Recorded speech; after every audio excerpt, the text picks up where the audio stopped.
All right, let's jump right in. Welcome to today's Explainer, where we're going to unpack one of the most incredible stories of urban transformation in human history. We're looking at Dubai today, and we're not just looking at it as a city, but really as the absolute pioneering model for contemporary urban planning in the Middle East. It is the ultimate protagonist in this story of just unprecedented growth.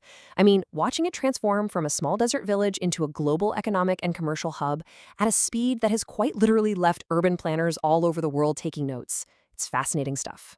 To truly appreciate where Dubai is today, we have to start by asking a pretty fundamental question.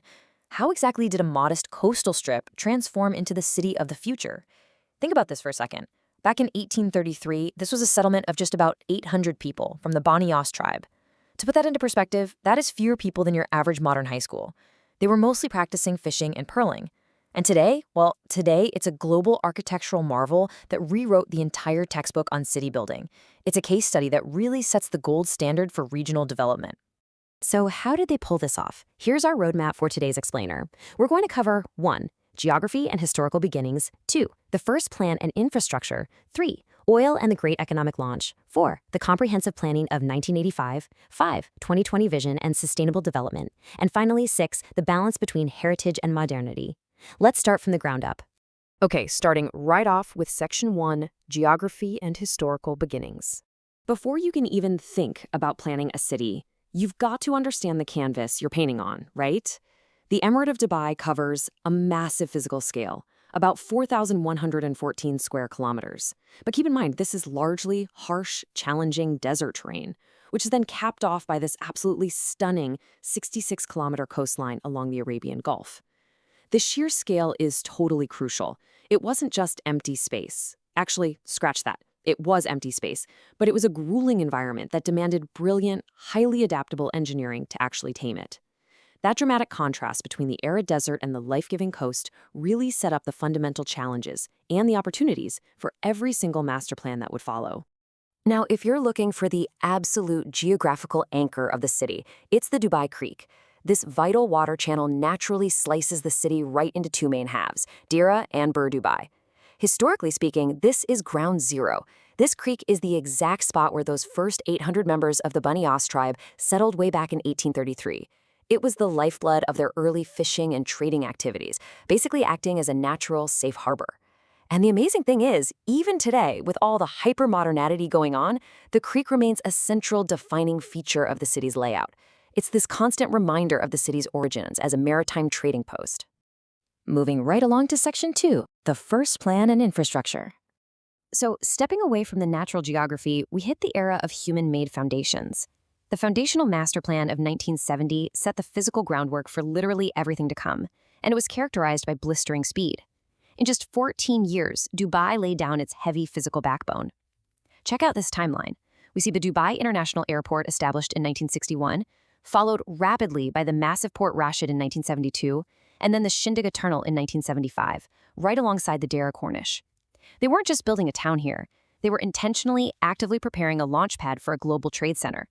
The sheer velocity of this infrastructure rollout is just staggering when you compare it to the decades it took other major global cities to pull off similar feats. Which brings us to Section 3, Oil and the Great Economic Launch. Laying the groundwork is really just phase 1. I mean, what happens when you throw a massive catalyst into the mix? How did the discovery of oil in 1962, combined with the historic formation of the United Arab Emirates in 1971, completely rewrite the city's blueprint? Almost overnight, Dubai transformed from a regional trading hub to a powerful economic force totally flush with capital. Suddenly, that foundational 1970 plan, it was way too small. It needed an urgent, aggressive update to handle this radically transformed economic reality, which is exactly what triggered the 1971 to 1980 master plan. The crucial shift here was moving from concrete to people. With a booming, incredibly diverse population just flooding in for work, the 1971 to 1980 plan broadened its focus dramatically. Planners strategically mapped out varied housing, not just for citizens, but for the massive wave of expatriates and low-income labor forces that were quite literally building the city from the ground up. They added health and education facilities, religious spaces, and major road networks to tie the whole shebang together. This right here is where Dubai really solidified its status as a pioneering model in the Middle East. They proved they could proactively manage a demographic explosion and make the city livable for a surging, diverse workforce. All right, on to Section 4, the Comprehensive Planning of 1985. So, you've got this intense period of building livable spaces, which inevitably means you're going to need an even higher level of organization as the city expands outward. We're moving from basic infrastructure and immediate housing needs to highly structured socioeconomic urban planning. So, what was the secret strategy behind this 1985 plan? Well, it was all about creating an overarching guiding vision that connected social and economic factors directly with the physical urban layout. It was the exact moment Dubai stopped reacting to growth and actually started predicting it. The core philosophy of that 1985 plan came down to two really brilliant pillars. First, dividing the emirate into 37 distinct urban sectors. And second, balancing these centers to distribute public services evenly. Think of it like a massive grid of microcities. Instead of chaotic, unchecked urban sprawl, where the outskirts get ignored and downtowns just become a crowded mess, Dubai ensured that whether you were living in Sector 4 or Sector 30, you had harmonic access to schools, hospitals, parks, and transit. Managing macro-level growth by isolating the specific planning requirements of these 37 sectors individually was just an absolute masterstroke of urban design. Next up is Section 5, 2020 Vision and Sustainable Development. That highly structured approach, it set up the perfect foundation for the modern era. Structural plans from the late 90s all the way to the 2020 vision focus super heavily on global competitiveness. But modern planning in Dubai features this fascinating, almost paradoxical dual focus. On one hand, Priority 1 is an aggressive push to attract global wealth, epitomized perfectly by the establishment of the Dubai Airport Free Zone in 1996, which was a huge strategic magnet for foreign capital.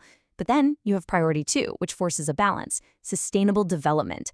The modern urban plan is hyper-focused on ensuring this economic hypergrowth doesn't just crush the environment or ruin social equity. It's the ultimate tightrope walk, right? Being fiercely globally competitive today without sacrificing tomorrow. And finally, Section 6, the balance between heritage and modernity.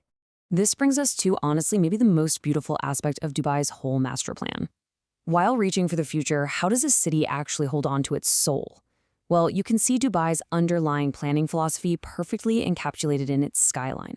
As you can see here, you have traditional, intricate Islamic architecture sitting in perfect, harmonious contrast right alongside sleek, futuristic skyscrapers. Even during those massive infrastructural booms of the 70s and 80s, planners made it a strict point not to just bulldoze the past to build the future. They meticulously preserved heritage buildings, recognizing that a city's cultural identity is just as vital to its thriving as foreign investment. But it actually goes way deeper than just keeping a few old buildings intact for photos. The urban planners intentionally designed the very fabric of the neighborhoods around core cultural values.